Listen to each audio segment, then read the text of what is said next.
almal my hoor? Ja. Goed. Vader, ons staan vanoggend voor U en ons is nietig, Here, want ons weet, U is die Almagtige, en U is die soewereine en U is op die troon en U regeer, en daar is geen ander soos U nie. En U is koning van alle konings en Here van alle Here. En U is heerlik, en U is heilig, en dat ons vanoggend in die bewustheid van dit voor U sal staan. En daarvoor eer ons U, want U het dit uitgewerk in die Seun Jesus Christus alleen.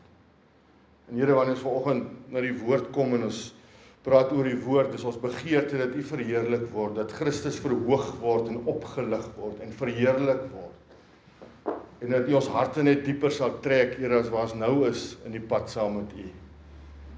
En dat Filippense 3 vir ons 'n groter realiteit sal wees wanneer ons hier uitgaan vandag, as toe ons ingekom het, Here, om alles as drek te sien, om Christus as wins te verkry, die geweldige uitnemendheid van om Hom te ken.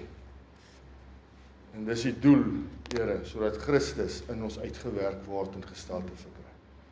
En dis ons gebed vanoggend. Doen dit deur die woord van heerlikheid tot heerlikheid, tot dieselfde heerlikheid na dieselfde beeld. En ons eer U daarvoor in die kosbare naam van Jesus Christus alleen. Amen. Amen. Ek moet so 'n bietjie verder en jy moet so 'n bietjie nader, ja, net op aan die mic sal hy. So, ek het die voorreg dat die broer ook die naweek by my kuier het, en as ons by mekaar kuier, dan die gesprekke hou net nie op rondom die Here nie, want ons duik lekker diep in sekere topics in, en ons het die voorreg vanoggend om iemand hier te hê wat baie diep in die woord, baie tyd in die woord spandeer, lieflik kennis van die woord uit, en ek het dit goed gedink om hom te vra, om sommer net vanoggend bietjie 'n dialoog met my te hê, terwyl ons deur sekere belangrike konsepte praat. En ek gaan vir julle dit afskop met hoekom ek dit spesifiek wil doen, want ek het die van julle wat deel is van die stap deur die psalms, al het dit afgetrek van ene dag na ene week toe. Die tyd is net crazy op die oomblik wat alles aangaan, maar is ek nou in Psalm 32 en ek wil net vir julle iets lees hierso. Dawid skryf, welgeluksalig, geestelike welstand, geestelike geluk, saligheid in jou siel, is hy, welgeluksalig of geseënd, is hy, wie se oortreding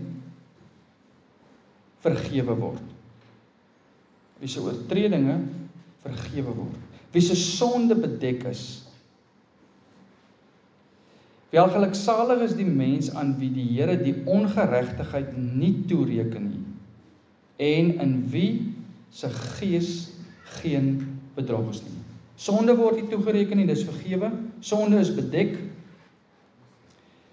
Geen ongeregtigheid word toegereken nie, en daar's nie enige onreg in so 'n persoon se gees nie. En ek sit daar en ek vra myself af, en ek gaan nou vandag meer van die vrae vra wat in my hart opkom, wat ek glo dit sal in jou hart ook wees. As Dawid dit skryf, honderde jare voordat die een gekom het, wat dit vir ons kon doen, en Dawid skryf dit in half in die huidige en verlede tyd saam. So, geseënd en welgeluksalig sê, is die een wie se sonde vergewe is, wie se ongeregte nie toegereken word nie, nie sal toegereken word nie, meende wanneer die verlosser kom nie, nou, wat geen bedrog in sy siel het nie, terwyl Dawid weet, en ek en jy ook weet, dat enige mens het bedrog in sy siel, en sy gees, totdat jy gewederbaar word. Ons almal weet, dat ons almal misstrap, soos Dawid ook maar, ernstig misgetrap het. Hoe is dit moontlik, dat Dawid hierdie kan sê, in 'n ou verbond? Hoe is dit moontlik dat Dawid hierdie kan sê, nie dekades nie, honderde jare, voordat Jesus sou kom? Jakobus. Hoe is dit moontlik, dat Dawid kan praat van hierdie verlossing, asof dit reeds is? En dit maak die vraag in my hart los, dat, en jy het baie gepraat hierdie naweek daaroor, is dat Jesus, die woord sê vir ons in Romeine 4, dat Abraham het geglo, en dit is hom tot geregtigheid gereken. So, om die vryspraak te kan kry waarvan Dawid praat, het ons te doen met die woordjie geregtigheid. Jy het 'n baie mooi definisie daarin vir my gesit, wat is dit?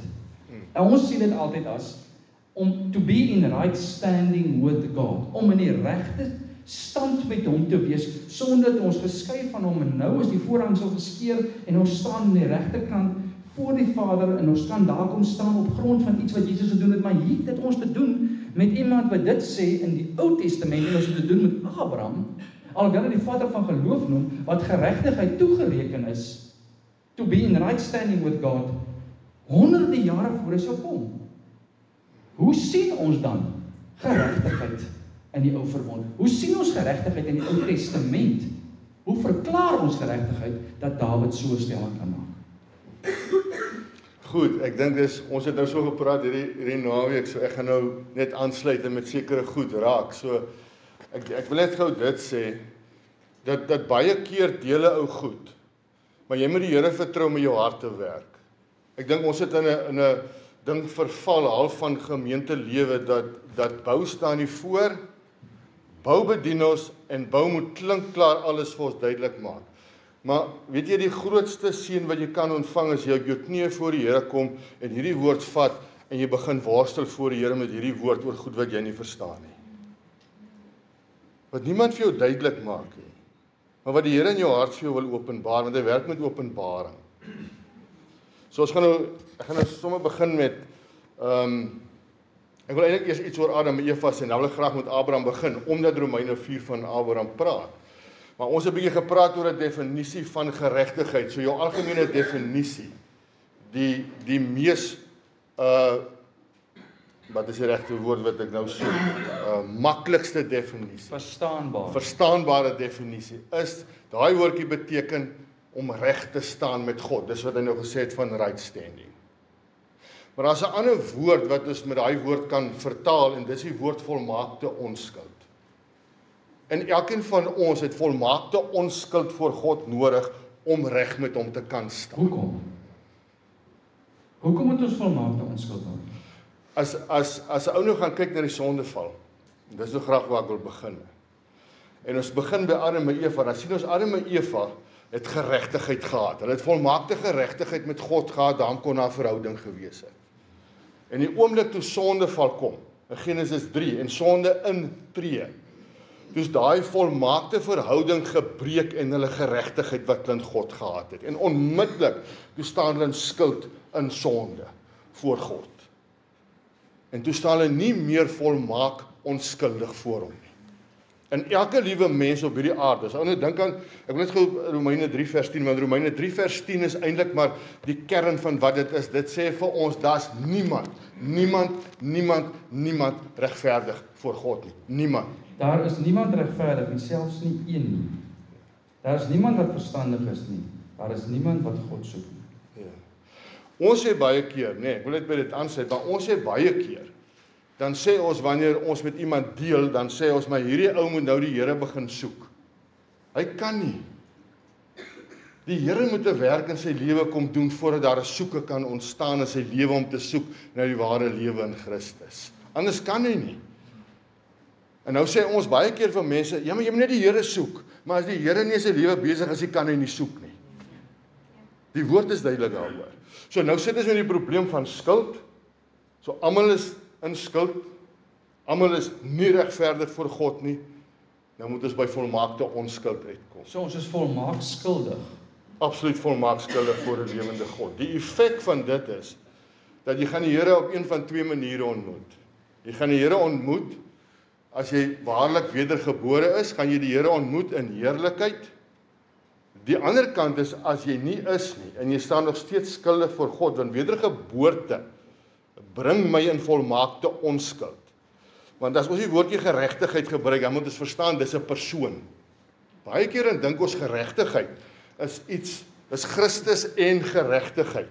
Geregtigheid is 'n persoon. Jesus is geregtigheid. Dis die geregtigheid van God. Soek allereers die koninkryk van God en sy geregtigheid. So dis 'n persoon. Die oomblik wat jy Jesus deur wedergeboorte in jou lewe ontvang jy die geregtigheid, die volmaakte geregtigheid, die volmaakte onskuld van God in jou lewe.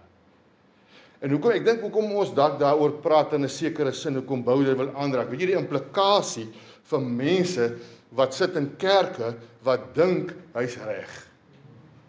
En wat sekere goed gedoen het en hy dink hy's reg in dit.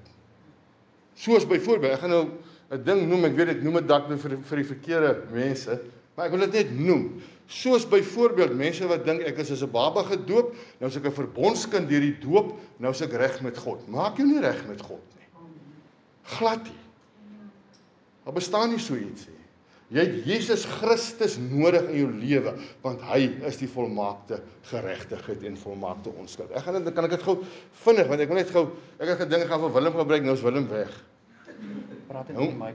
Skus, kan jy my, sorry, ek is gewoond aan 'n mic hê. Jakob, kom jy nou oom Jakobus toe. Sorry, is al een wat ek ken. Staan goeie. Ek wil net gou vinnig, want ek dink dit is 'n praktiese ding, veral vir die jonger mense wat jy is. Net om dit prakties te demonstreer wat dit beteken. Ek het nou nie, ek gebruik gewoonlik 'n koppie of so iets, maar Jakob moet nou doen. Nee. So kom ons sê, hy's amper langer as ek, maar ons gaan nou dit probeer. Kom ons sê, Bou is die vader. Net 'n veronderstelling. Bou is die vader. Ek is Christus. Jakob is 'n dooie, verlore sondaar. Nou ontmoet hy vir Christus. Nou, as jy na die evangelie gaan kyk, is die evangelie baie kosbaar. Nee? En julle moet onthou die evangelie, as jy kyk na Johannes 14 vers 20, dan sê Jesus, in die dag sal julle weet, ek en my Vader, julle in my, en ek in julle. En as jy dit nie verstaan nie, gaan jy ook die geregtigheid verstaan nie. Maar nou kom jy by Jesus uit. En nou sê dit verskriklik mooi. Hy's nou in Christus, sê Johannes 14 vers 20. Dis wat met jou redding gebeur. Jy kan dit nie sien nie, jy kan dit nie voel nie, jy kan dit nie beleef nie, jy kan dit net deur geloof aanvaar en dan werk die Gees van die Here dit in jou lewe uit. Dis geloof. Om die woord van God deur geloof te aanvaar. Nou plaas die Vader hom in Christus. Dis wat 1 Korintiërs 1 vers 30 sê, Christus wat vir ons geword het, die geregtigheid van God. As die Vader nou na Jakob kyk, wat sien hy? Sien vir Christus. Hy sien vir Christus, hy sien volmaakte onskuld. Want Jakob is in hom ingekorporeer. Hy's merged into him. Absoluut. Nou sien hy nie meer, die fout wat ons baie keer maak as kinders van die Here, ons sê ons is nog sondaars. Dooie verlore sondaars. Jy was 'n dooie verlore sondaar. Maar as jy gaan kyk wat Paulus skryf van al die gemeentes, selfs in die Korintiërs in die diep sonde wat daar teenwoordig was, dan noem hy hulle geheiligdes. Hoe kan hy dit doen? Hoe kan hy dit vir mense sê wat in sonde nog steeds worstel? Dat hulle is geheilig, omdat hulle in volmaakte onskuld voor die Vader staan. En dis 'n verskriklik belangrike ding, want kinders van die Here selfs worstel hiermee. En dan sukkel ons, ek dink ons moet die wet probeer onderhou, want dit maak my reg met die Here. Of ons moet dit probeer doen of dat probeer doen. Daar's net een ding in jou lewe. Jy sien, Jesus plus nog 'n paar goedjies gee vir my meer punte in die hemel. Verstaan. Want die volmaakte onskuld is nie genoeg nie. Verstaan jy? En ons verstaan dit nie altyd nie. Ons verstaan nie altyd die volmaakte onskuld nie. En die ding is deur die Ou Testament werk, want dis nou om by Bou se vraag te kom. Alreeds uit Genesis uit, dan sien ons die herstel van dit. Sorry Jakob. Ek dink jy gaan saam met my hier staan. Ek is bly jy het hom agter my gesit, want hy sal heel uitgesteek het. Skus maar, die jong mense moet leer bedien, so hy maar hier bly. As 'n ou gaan kyk alreeds nou in Genesis, net na die sondeval. Dan kom die Here en doen 'n gewellige ding. In Genesis 3 vers 15. Dan is dit eintlik wat hy na vore bring, want as een ding wat ons moet verstaan van hierdie volmaakte onskuld, dit was alreeds daar voor die grondlegging van die wêreld. Want die evangelie was alreeds daar voor die grondlegging van die wêreld. Hoe kan ons dit sê? Ek dink dit is baie eenvoudig as 'n ou dit sou terugtrek na Jesus Christus toe. Want dit sal 'n groot antwoord bring op ons vraag, as Jesus 'n persoon is, as geregtigheid 'n persoon is, Absoluut. hoe kan geregtigheid as persoon Christus reeds vir Abraham en vir Dawid geregverdig verklaar. geregverdigheid in hierdie volmaakte onskuld gebring het, in 'n verbond waar hy nog nie mens geword en vlees geword het en onder ons kom woon het en gekruisig is om dit vir ons in plek te sit. Ek gaan gou 2 verse lees want ek dink dit is belangrik. Baie mense vra vir jou die vraag, maar okay, nou hoe is die Ou Testament gelowiges gered? Net soos ons. Net soos ons, die wet het nie gered nie. Ek wil daai ding baie duidelik maak vandag net. Die wet het hulle nie gered nie. Dit moet ons baie duidelik verstaan. Nee? Alleenlik Christus my geregtigheid. Nou wil ek gou hierdie verse vir julle lees. 1 Petrus 1. Dit sê vanaf vers 19. Ons kan eintlik julle kan maar voor dit lees. Ek lees nou net van vers 19, gaan net 2 verse 19 en 20. Hy sê maar deur die kosbare bloed van Christus, soos van 'n lam sonder gebrek en vlekkeloos, wat wel vooruit geken is voor die grondlegging van die wêreld. En daarmee saam kan julle Openbaring 3, julle moet dit eintlik in die Engels gaan lees, Openbaring 3 vers 8 gaan lees.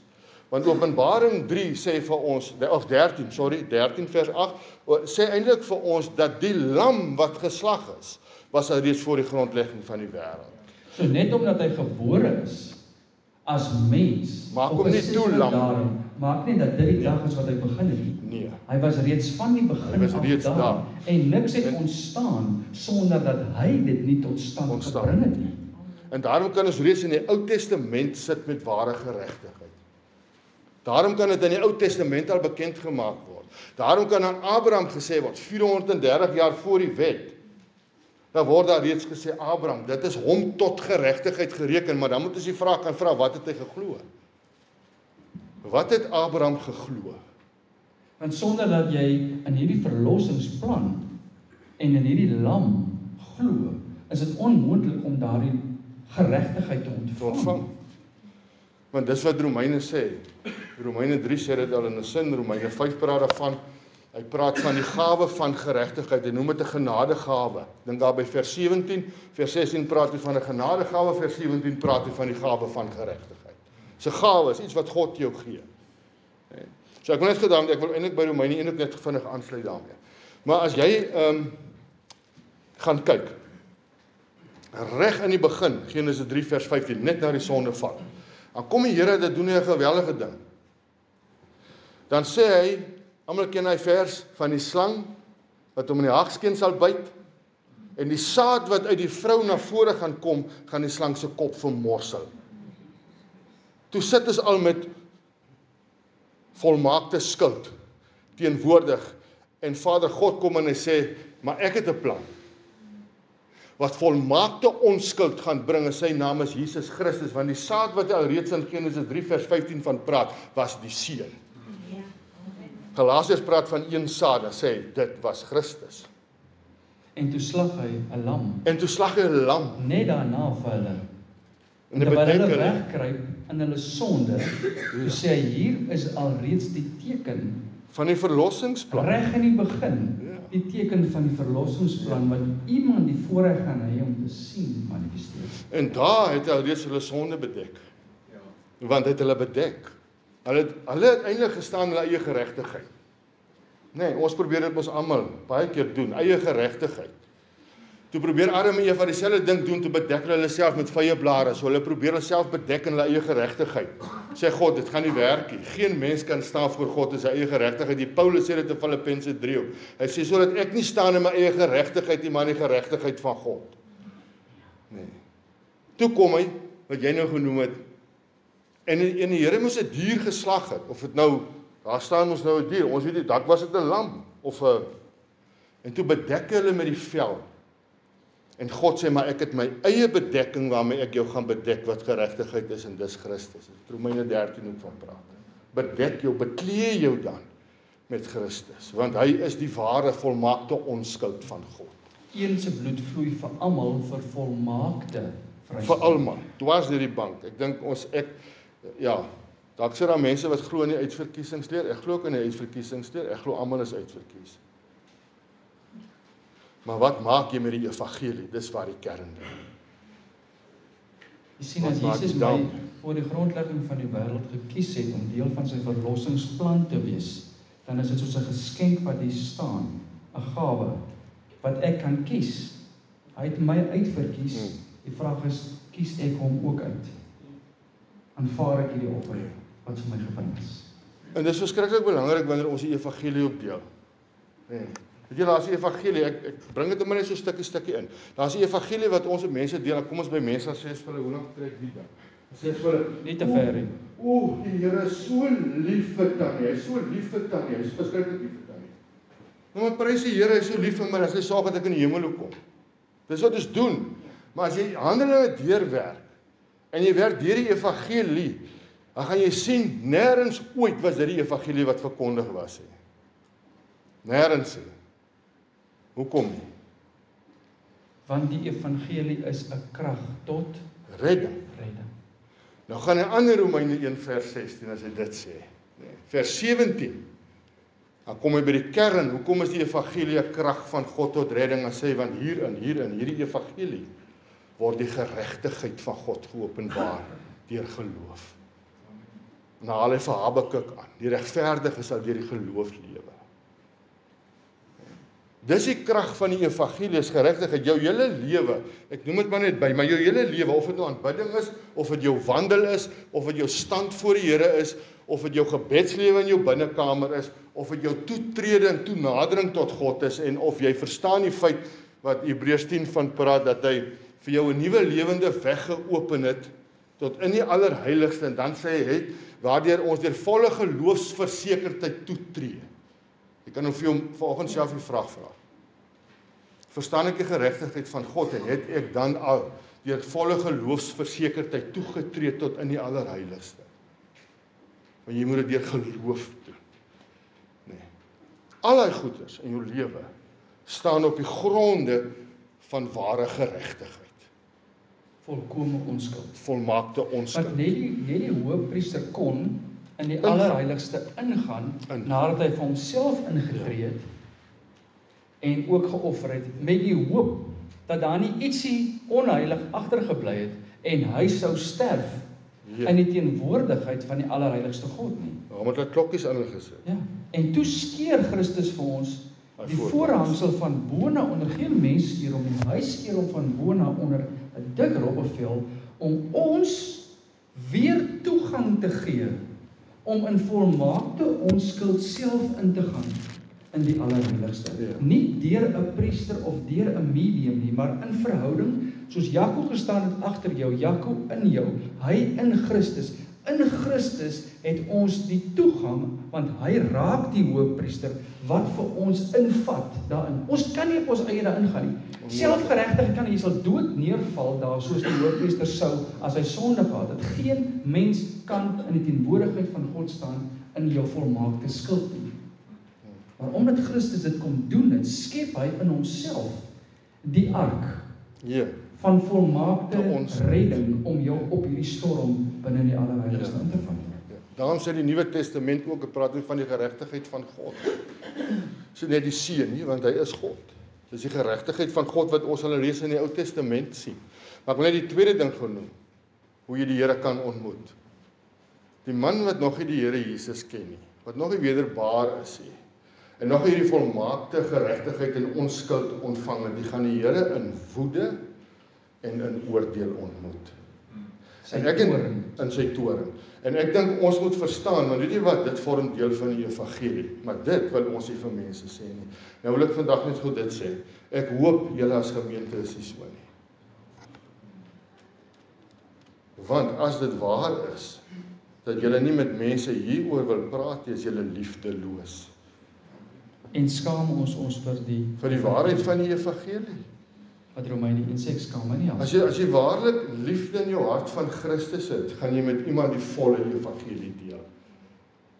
Beide kante, nie net een nie. En dis waar mense baie keer vasgeval het in die verlede, want daar's net een kant aan hulle voorgehou, maar die ander kant is nie voorgehou. Wat is voorgehou? Dat Christus joune is, sonder dat jy hom hoef te aanvaar.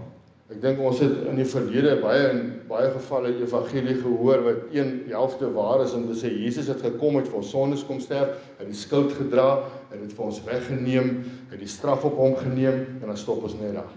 En ek het geen verantwoordelikheid om te kies nie. Jy het geen verantwoordelikheid. Die evangelie, die doel van die evangelie, die doel van volmaakte onskuld, wanneer jy met iemand sit te deel oor die evangelie, is juis om daai persoon te trek, dat die Gees van die Here die evangelie gebruik om 'n persoon se hart na Jesus te trek. Want dit is sy storie. Dis sy Dis storie. nie my storie, dis syne. En dit bring 'n mens tot redding. Maar as jy nie die volle waarheid deel met iemand, jy sit met 'n halwe waarheid wat op die einde 'n volle leuen raak. En dis verskriklik belangrik dat ons dit vanoggend vir mekaar sê. So as julle nie weet wat beteken dit om regtig die evangelie te deel nie, kom sit by bou. Moenie 'n halwe evangelie deel nie. En dan vra julle vir hom, of werk dit deur. Die evangelie, jy kan nooit wegkom van die evangelie nie, nooit nie. Al is jy 50 jaar gered, of 30 of 40 jaar, maak nie saak, jy kan nooit van die evangelie af wegkom nie. Dit bly nuut, dit moet vir jou elke keer opnuut in jou hart tref en 'n groter openbaring bring van die gekruisigde Jesus. Want weet jy wat is die effek? Jou aanbidding verhoog. Jou kwaliteit van lewe verhoog om welbehaaglik voor God te wandel. Dis die effek van die evangelie. Nou kom ons op 'n punt en sê ons nee, maar ons is nou klaar met die evangelie. So nou, jy kan nooit wegkom daarvan nie. Ons moet net nie vergeet, in Jesus is ons nie meer sondaars nie, maar ons doen nog steeds sonde. Nee, absoluut. Ek praat bloot van 'n posisionele benaming. Dis al wat dit is. Natuurlik, ons kan nog sonde doen. Ons is nie meer die slawe van sonde nie. Ek dink dis belangrik. En die lieflikheid van Christus, toe hy sy disippels se voete was, om vir hulle te sê, in hierdie wêreld gaan jy voete van klei hê. Jy gaan glip. Selfs die Ou Testamentiese Hebreëse gebruik van voete was gewees, profeties, van as jy is jy in Christus, het jy nog steeds sekere tekorte, jy bly mens, jy het vlees. Galasiërs sê vir ons, wat die Gees begeer is teenoor die vlees, en die vlees wil altyd iets anders hê, en jy val by tye, maar die verskil tussen 'n volgeling van Christus, wat nie die genade misbruik nie, want om die genade te misbruik, is om te sê, die genade is in elk geval daar, so ek kan maar net doen wat ek wil. En dan sê Paulus en Petrus afsonderlik vir ons, nee, jy kan dit nie doen nie, want dan maak jy die kruis en die prys wat betaal is, maak jy goedkoop. Maar iemand wat nie die genade misbruik nie, wat val, ag, die prys wat betaal is om hom te was, geweldig hoog. Want Petrus sê, Here, moet my nie aan my voete was nie, was my hele liggaam, sê vir hom, nee, in my sal jy klaar gewas wees, maar jy gaan nog foute maak op aarde. Kom net so gou as moontlik na my toe, dat as jou voete was, sodat jy kan aanhou die voete van bereidwilligheid hê om die evangelie van die goeie nuus van redding te gaan verkondig. En as ons dit nie het nie, loop ons die risiko, dit is of in oormaat in genade rondom, wat beteken ons konfronteer niemand nie. Nee, en dit moet natuurlik ons in verlede gepraat, hoe lyk konfrontasie, hoe lyk dit wanneer jy iemand, wat is die woord? Vermaan, met liefde, genade en waarheid, hoe lyk dit? Maar dit maak dat jy dit nie oorsien, want as jy dit oorsien, dan begin raak dit oorvloed genade, wat ek maar net anders oorsien, en ek vergeet, dat my liefde vir my broer, kan nie, 'n muur bou tussen ons van, gaan aan soos wat jy aangaan, anders is ek nie lief nie. Ek wil net saam met dit sê met ons broers, want ek dink dit is 'n belangrike punt, dit ek wil net iets vinnig daarin raak, voor ek net vir iets sê oor die evangelie in die Ou Testament, maar as ou gaan lees in Johannes 1 vers 7, hy sê, maar as ons in die lig wandel soos hy in die lig is, dan het ons gemeenskap met mekaar. Nou gaan hy aan, dan sê hy, en die bloed van Jesus Christus, sy seun, reinig ons van alle sonde. Ek wil net gou daai onderskeid maak. In die Ou Testament was dit bedek. Nuwe Testament weggeneem. Nie net bedek nie, weggeneem. Anders moes dit aan mekaar weer bedek geraak het. Maar dit is weggeneem. Dis 'n enorme groot verskil tussen die twee. Daar moes daai diere aan mekaar slag, want dit moes bedek word. Nuwe Testament totaal weggeneem. Maar ek wil net gou oor hierdie versie iets sê. As hy sê Die bloed van Jesus Christus, sy seun, reinig ons van alle sonde. Weet jy, daar's 'n taalgebruik, ek dink ons in Afrikaans soiets, dis 'n present continuous tense.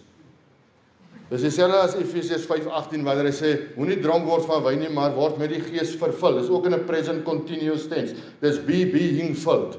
Dis 'n aaneenlopende, jy kan nie vandag vervuld wees en môre nie en oormôre is jy weer en dan as jy nie weer vervuld nie. Jy is konstant, moet jy wandel in geesvervuldheid. Dis die bedoeling van die Nuwe Testament.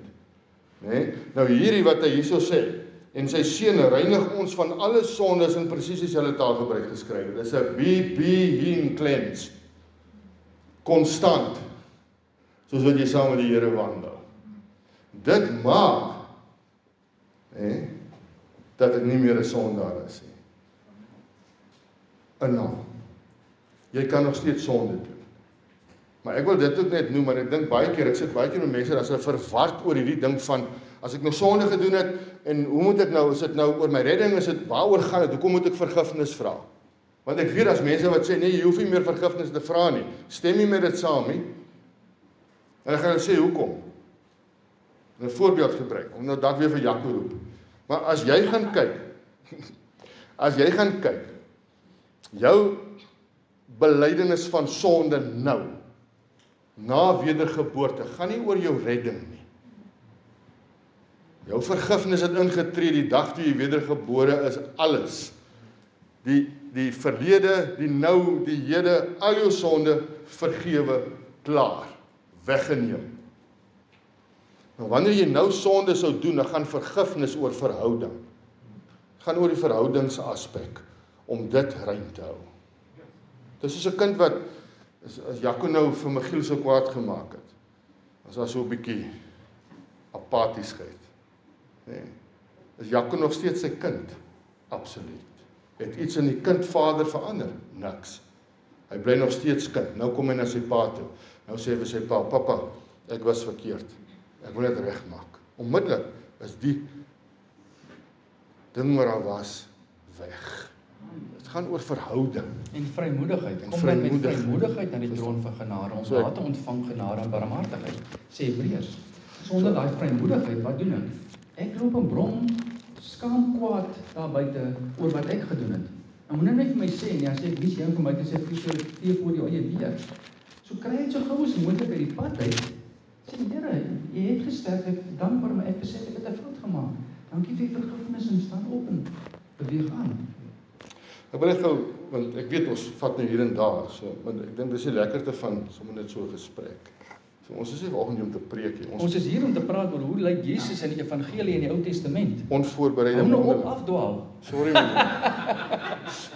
Goed, ek wil gou hierdie vir julle lees en ek wil terugkom na Abraham toe. Want ek kan nie verstaan hoe Dawid en Abraham dit kom ons kry. Okay, kom ons gaan. Ek wil gou vir julle iets sê oor Abraham. As die woord sê Abraham is tot geregtigheid gereken, het julle al mooi gaan kyk wat hy geglo het, hy die evangelie geglo. Julle moet dit baie mooi gaan kyk hoor. Gaan lees nou Abraham van Genesis 12 af, dan vat jy daar werk jy dit deur, dan sien jy die evangelie geglo. Want die evangelie sê Galasiërs 3 vers 8, was deur die skrifte aan Abraham verkondig. Die evangelie was alreeds aan Abraham verkondig deur die volgende woorde. Dis wat Galasiërs sê. Hy sê die heidene, kom ek lees dit gou. Hy sê vers 8, en die skrif het vooruit gesien het dat God die heidene uit die geloof sou regverdig het vooraf aan Abraham die evangelie verkondig met die woorde in jou sal die volke geseën word. Hoe was die volke geseën? Christus. Kan hulle geseënd wees buite Christus? Nooit. So hy moes daar wees. Hy kan nie geseënd wees nie. Nou, dis hoekom hy aangaan. Dan sê hy, hoor gewees, hy sê, sodat die wat uit die geloof is, geseën word saam met die gelowige Abraham. Ek en jy word saam met Abraham geseën. Die gelowige Abraham, wat die evangelie geglo het. Christus. Want hy is al reeds in die Ou Testament geopenbaar. Nie in sy volheid nie. Maar daar is sulke sporadiese openbaringe selfs in Abraham se lewe waar Christus hom begin openbaar het aan mense. Hulle het 'n mooi woord daarvoor. Juba, weet jy wat is dit? Dink hulle noem dit Christologie of so iets van die aard. Vreeslike woord. Maar dis waar Jesus Jy sê nou Abraham het deur die geskrifte geglo. Maar ja, wat ek net bedoel, kyk, ja. Wat se profesie was op daai stadium tot sy beskikking? Ja, kom ek God self met hom. Ja, kom ek hervrys dit net gou. Nee, want ek wil hom by hierdie geskrifte gelees het. Kom ek hervrys dit net gou. Abraham het deur geloof gekom deur die feit dat die evangelie geglo het. As jy ander kant om. Sorry. As jy Handelinge 7 gaan lees, daai eerste 2-3 verse van Handelinge 7, dan begin dit deur te sê hoe het Abraham tot geloof gekom. Daar staan dat die God van die heerlikheid het hom aan Abraham geopenbaar. Toe hy nog in Ur van Mesopotamië was. Dis die eerste keer. So Genesis 12, aan die einde van 11, is die tweede openbaring wat God in sy lewe bring. Wat hy bekend maak. Abraham het daar gehoor van hierdie God, want jy moet onthou in daai tyd was daar oordrag. Van Adam en Eva, van hulle kinders af was oordrag. So Abraham het moontlik iewers gehoor van hierdie God. Maar hy het nie hierdie God gedien nie. Totdat hierdie God hom aan hom openbaar het. En toe het daar 'n verandering in Abraham se lewe gekom. As jy Josua 24 gaan lees, dan gaan jy sien, hulle het eers ander afgode aanbid en gedien. So daar's 'n verskil tussen om te weet van 'n God, selfs te glo dat daai God bestaan, maar daai God is nog nie jou God nie. Ja. Hy's nog nie jou persoonlike verhoudingsgod nie. Maar jy glo hom. Glo daar bestaan so 'n God. Jy kan sê dat, ja, absoluut. Jy kry baie mense as jy vir hulle vra, sê hulle vir nee, maar glo daar's 'n God, maar dit is nie reddende geloof nie. Dit red nie, net om te sê bloot. Ek dink die woord sê die duiwels glo ook in hulle sidde van angs, want hulle weet wie hy is. So is verskriklik belangrik. Maar ek wil net daai vers ingebring het dat ons kan verstaan dat Abraham, die evangelie was aan Abraham verkondig. Dis verskriklik belangrik dat ons dit raak sien. As Romeine 1 sê die evangelie is 'n krag tot redding. Right? Dan moet ons sê, en dis nou afleiding wat ek maak van wat jy nou sê, dan moet ek sê dat as die evangelie aan Abraham verkondig is, dan is die krag tot verlossing en die geregtigheid, naamlik die persoon van Christus. En dit wat sy plan is om te kom doen, aan Abraham verkondig, en hy moes dit glo, alvorens geregtigheid syne kon wees. Absoluut. Ek dink 'n ding wat ou vir mekaar ook moet sê, dat in die Ou Testament het jy met beelde te doen, jy het met tipes te doen, jy het met profesieë te doen, jy het met gebeurtenisse te doen wat alles na Jesus toe dui.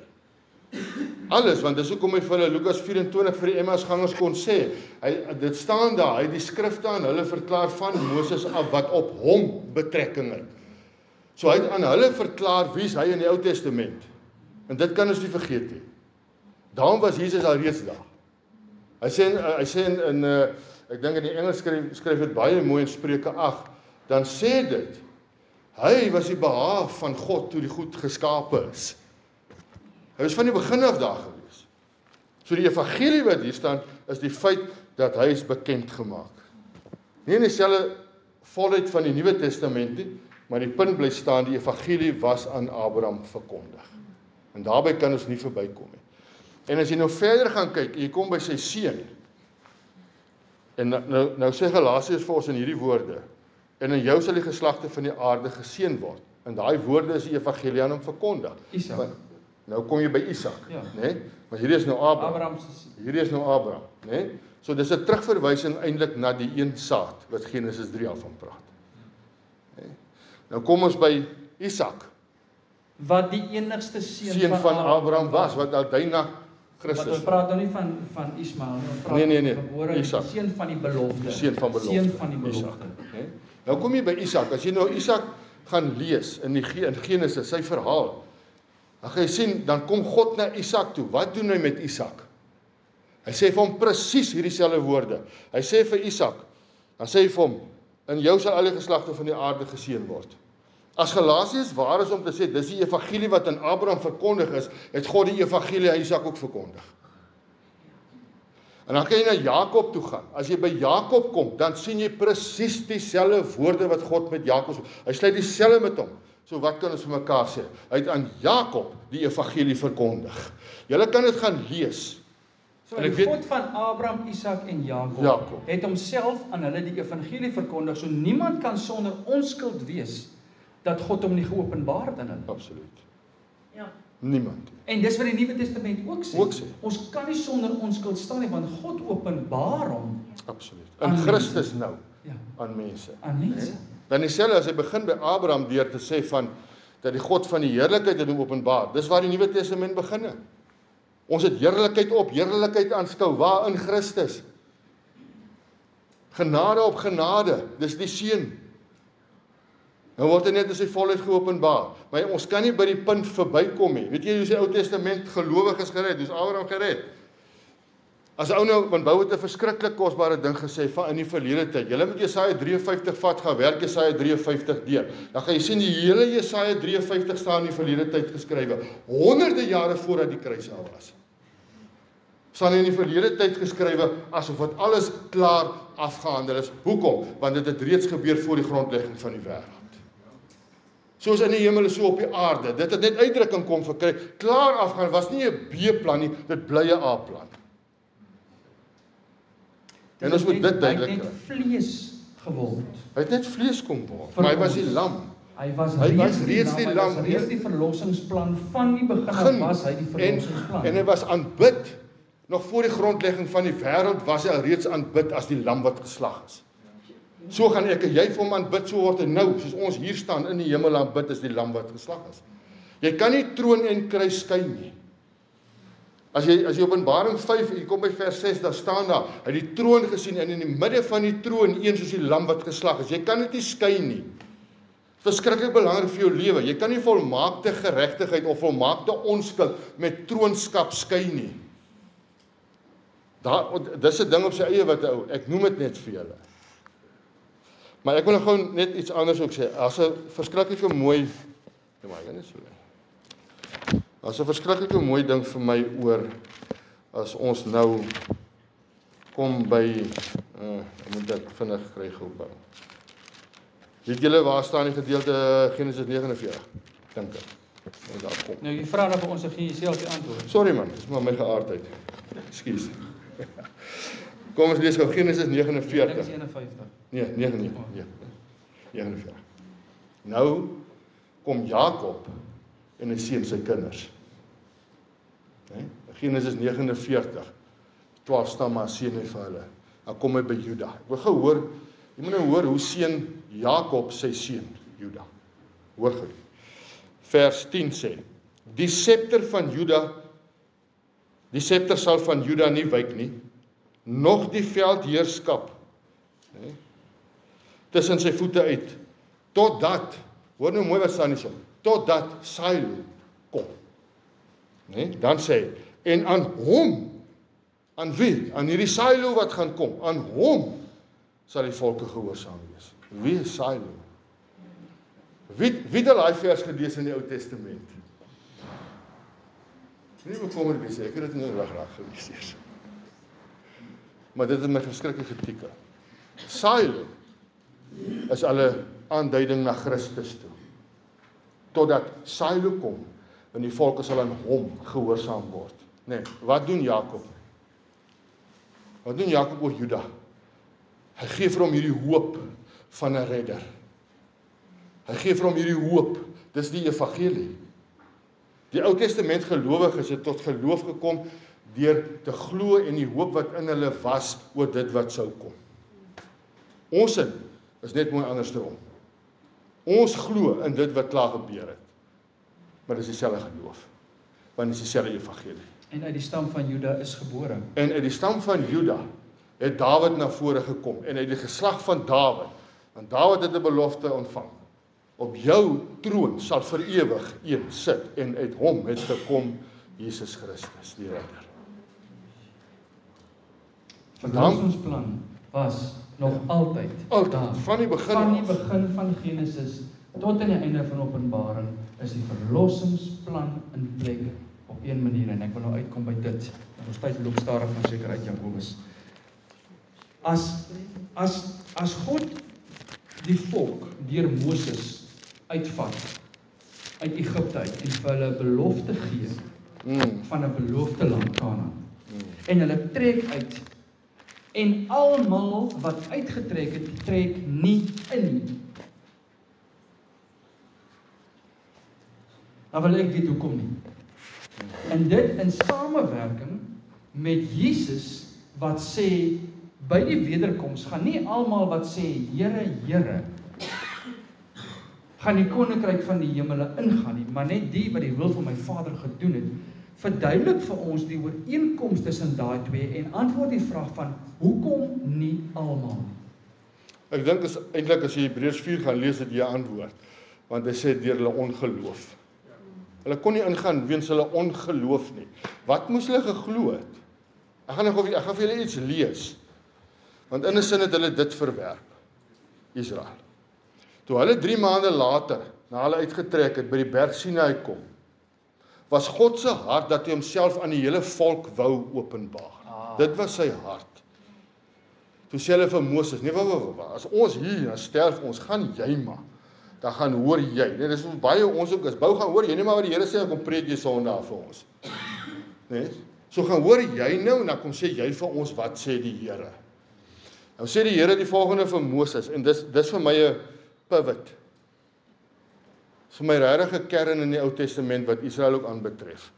Want God maak hom op 'n sekere manier bekend aan hulle.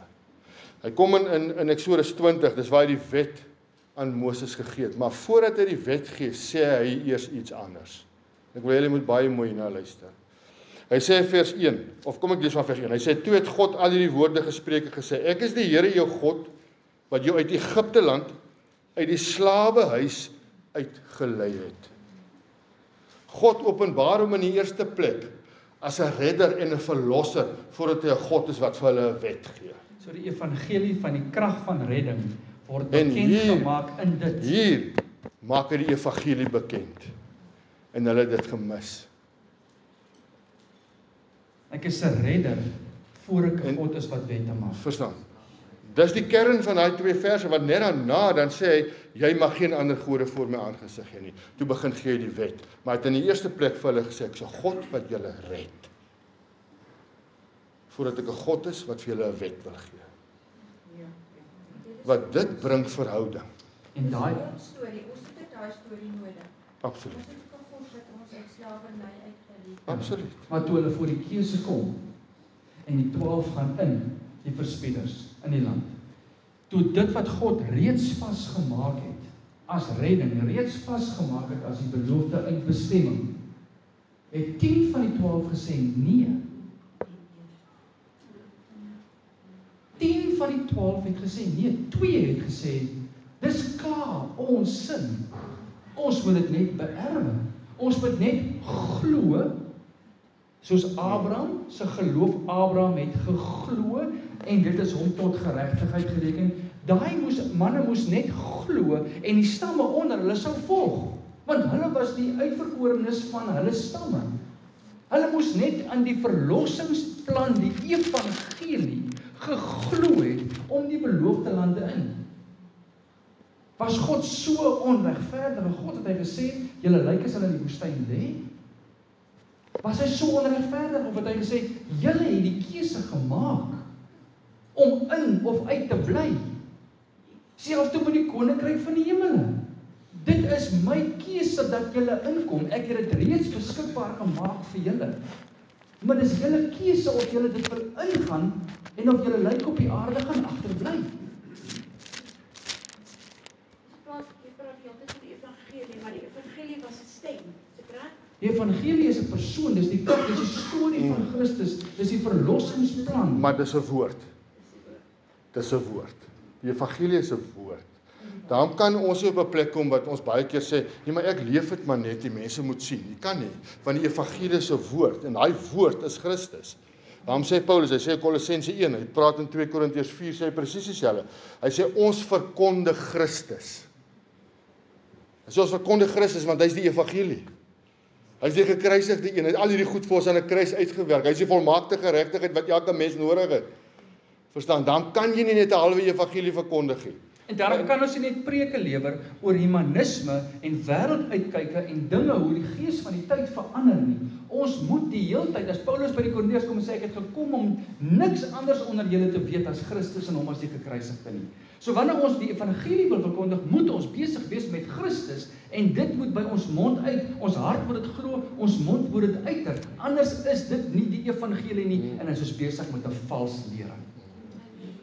En die wêreld is vol daarvan. Want dis waar Romeine kom, nee. As Romeine, ons het nou daai verse, dalk sluit ons nou af met dit, maar jy moet besluit. As ons nou kom by Romeine 1:16 wat Paulus almal ken, ons het dit net al aangehaal.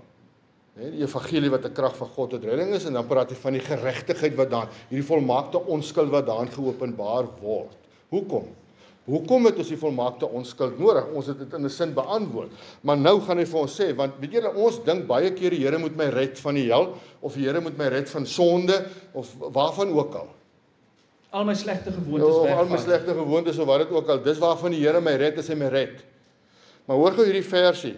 Vers 17 sê vir ons, praat oor hierdie geregtigheid, maar die regverdige sal uit die geloof lewe. Hoekom het ons hierdie geregtigheid nodig?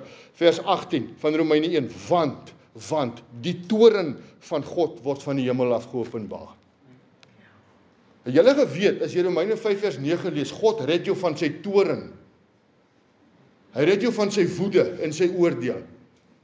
Dis waarvan hy jou red. Sê goed, Sakkie. Hy red jou nie van jouself. Hy red jou nie van jou. Natuurlik moet jy sterf as jy by die Here uitgekom het. Sterf vir jouself.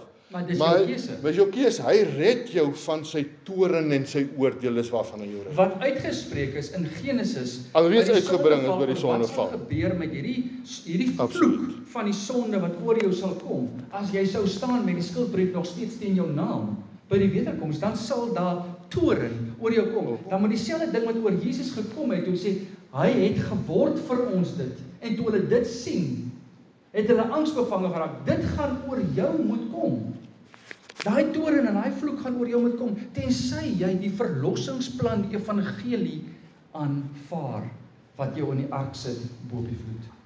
En nou kan jy eie hart toets, waar jy al met mense die evangelie gedeel het, in 'n sin, net die bietjie wat ons vanoggend gedeel het jy al ooit die volle waarheid met iemand gedeel? Of lê jy nog steeds weg net na die een kant toe? En jy kan nie, want dan gaan ek weer vir jou sê, dat die liefde van Christus nie in jou hart nie. Nee? Nou wil ek net goed dit sê. Hierdie verse, as Romeine 1 begin, dan begin dit waar Paulus sê, ek is 'n geroepe apostel, nee, tot Jesus Christus. 'n diensknegt, wat begin eintlik met diensknegt eers. Hy sê ek is 'n diensknegt van Jesus Christus, 'n geroepe apostel, dan sê hy tot die evangelie van God. En dan kan jy net daarvan spring na vers 3 se begin toe, dan staan daar aangaande die seun. Dit bly die evangelie Christus. Nee, weet julle, dis die goeie nuus wat Romeine, wat as jy hele Romeine, daarom sê in daai vers, net voor dit vers 15, en sê, ek wil so graag in Rome aan julle die evangelie verkondig, want dis die goeie nuus. God het iets gedoen, en hy het dit in sy seun gedoen. En dit wat hy gedoen het, kan ek en jy nie doen nie. En van nou af as jy aan geregtigheid dink, dan dink jy nie meer aan geregtigheid in verhouding van dit wat 'n mens kan doen nie. Jy dink aan geregtigheid aan dit wat God in sy seun gedoen het. Dis die goeie nuus. Dis die nuwe nuus wat Paulus van praat in Romeine. Is daar enigiets wat ek kan doen om dit te verdien? Glad nie. Hoegenaamd nie. Want ek kan nie doen wat hy gedoen het nie. Ons baie kere sit ons met mense en dan praat ons met mense oor die wet, nê. Nee, daar's 'n polemiek oor die wet. So ons gaan nie oor die wet nie. Maar dan sê mense vir my, Jakobus, ek moet hierdie wet onderhou. Dan sê ek vir hom, okay, maar wat is die wet nou? Is dit nog steeds net die 10 gebooie wat daar staan, of moet ons nog gaan kyk wat het Jesus met daai wet gedoen, want hy het hom soveel hoër, soveel meer geestelike, soveel dieper kom maak in Matteus 5 in die bergpredikasie. Jy kan dit nie onderhou nie. Dis onmoontlik vir jou om dit te onderhou. Daarom moet hy dit vir jou kom onderhou. Dis die ander kant van die stukkie evangelie. Wat ons baie keer mis, is dat God het in sy seun gekom om mens te word, sodat hy dit vir jou volmaak en perfek kon onderhou, want ons kan nie. Nou staan ek op grond van dit wat hy gedoen het. Nou word Christus my lewe. Kolossense sê, Christus wat my lewe is, dis 'n perfekte lewe, absoluut heilig, absoluut onskuldige lewe, wat hy in en deur my lewe, hy het dit ten volle onderhou, klaar gedoen, daarom hoef ek dit nie meer te doen nie. En Jakobus, Want dit staan geskrywe op die tafels van my hart.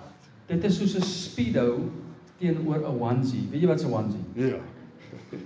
As jy 'n speedo aantrek, wat ek in my hele lewe nooit sal draai, ek net wil in 'n onderbroek rondloop, dan steek daar baie uit van jou. So as jy jouself beklee met Christus soos met 'n speedo en probeer om dit te verdien en om probeer om te wandel in hierdie geregtigheid op jou eie krag, in insig en in wysheid, dan steek daar, almal kan sien alles van jou steek uit. Maar as jy die onesie aantrek, beklee jy, hy maak jou heel toe. So dis die mooiheid van die doop, is om een te word met hierdie persoon in sy lewe, in sy sterwe, in sy opstanding, in sy gees. Om hom volledig aan te trek, sodat wanneer mense na ons kyk, dan sien hulle die bedekte, volmaakte onskuld. Teenoor, jy wat mense te mekaar maak, en ek wat mense te mekaar maak, deur 'n speedo evangelie te verkondig. En almal sien, jy praat een ding op 'n Sondag, maar jy doen iets anders in die week. En ek praat nie van 'n fout maak nie, ek praat van herhaaldelik, tot by die punt, dat jy dit regverdig in die oë van ander mense. En ons kan nie die evangelie en die volmaakte onskuld leef vanuit eie krag, dit is onmoontlik. You have to surrender. En ek dink, as 'n ou net oor die wet, as jy daarna kyk, ons gooi nie die wet weg nie. Ek dink dit moet ons duidelik vir mekaar sê. Die wet staan nog. Maar die wet, Galasiërs sê die wet was vir ons 'n tugmeester tot Christus toe, en toe hy kom, toe staan ek nie meer onder die wet nie. Want toe die tugmeester gekom, die wet moet my bring by my verlorenheid, in die besef, ek het 'n redder nodig. Ek dink is in 1 Timoteus 1 waar Paulus vir Timoteus sê, as jy die wet wil gebruik hom dan wetlik. Vir die horeerder, mensenmoordenaar, moedermoordenaar. Want dis nog steeds in ons konteks 'n heenwyse, nog steeds 'n tugmeester na Christus toe. Na die volheid toe. Dis GPS, goddelike posisioneringssysteem na die seun toe. Ja, nog al die pad. Vir die verlore mense. So kom ons som op en dan maak ons klaar. Jesus, die evangelie, die storie, die krag van verlossing, was van die begin af reeds in plek, in 'n stelselmatig deur Genesis tot Openbaring, aan ons geopenbaar, in wat ons lees, fisies met mense gebeur het. Dit is tog 'n historiese boek ook, is nie noodwendig 'n geskiedenisboekie, maar hy bevat baie van die geskiedenis. En God openbaar hom, en hierdie evangelie en verlossingsplan openbaar hy reg deur al die bladsye van die woord wat ons het, sodat ons blootgestel kan word aan 'n keuse, aan hierdie krag tot verlossing, of om te sê, nee dankie, ek is okay met die feit dat ek gebore is in 'n Christenhuis, en daarom is ek ook 'n kind van die Here. Maar ek hoef niks te aanvaar nie, ek hoef niks te doen nie, ek hoef niks verantwoordelikheid te vat nie, ek kan my bloot aangaan met my lewe, want ek het klaar die paspoort ontvang, op grond van my assosiasie met 'n geestelike organisasie. Dit is die harde realiteit. En dan is daar mense wat sê, ek hoef nie die Ou Testament te lees nie, ek het niks daar verloor nie, ek wil net van Jesus af die kant toe weet. Jy mis die volheid van die evangelie wat geopenbaar is van die begin af. As jy hom wil soek, hy wat my soek, die Bybel sê inteendeel, tot die mate wat jy my soek, sal ek myself aan jou openbaar. Die Here wil sy verlossingsplan openbaar. Maar voor jy die verlossingsplan kan oorvertel, moet jy dit self eers hê. 'n Tank wat leeg is, kan geen water vir enigiemand gee nie. En ek dink ons sit met 'n geweldige probleem in die groter geestelike riekelm op hierdie aarde. Dat mense rondloop met die gedagte, ek is gered. En ek kan niks aangee nie. Van die evangelie, wat die krag tot daardie redding is, wat my in volmaakte onskuld plaas voor die Vader, leef nog nie in my nie, want ek het nog nie gebreek voor hom nie. En ongelukkig moet die rots baie keer op jou breek, en jy moet jou aardse goed verloor, en krisisse moet jou oor jou pad kom, sodat jy vir die eerste keer kan uitroep na 'n verlosser. Ek wil net dit sê, ter afsluiting, ek gaan nou nie verder, maar ek wil net dit sê. Ons is nou verlede naweek gekom, Vrydag, waar is my regterhand? Vrydag. En die hele week hier gewees, die rit vir ons gesê, ons moet in die vallei bly vir die hele week. En so ons ry vandag terug. En weet julle wat, ek wil net vir julle dit sê, ons het hierdie week bietjie beweeg, weet julle hoeveel verlore mense sit hier so? Diep verlore weg van God, wat niks van hom weet nie.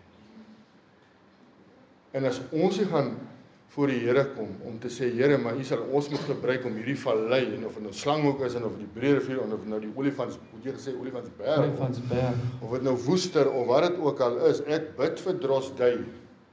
Sorry, waar is die goos in die excuse. Maar hy is in Drosdui, nee. Ek bid saam met jou man vir Drosdui.